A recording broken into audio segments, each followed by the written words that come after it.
Каспий KZ мобильді қосымшасының басты бетінде мемлекеттік қызметтер жүргізуші куәлігін ауыстыру бөліміне өтіңіз.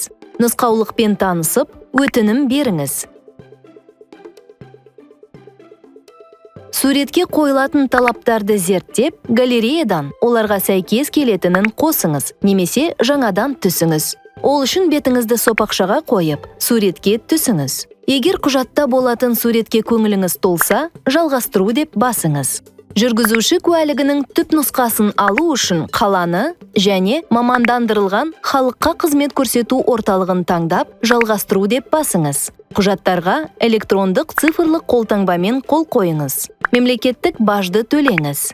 1 сағаттың ішінде мемлекеттік органдардан нәтижесі туралы хабарлама жіберіледі.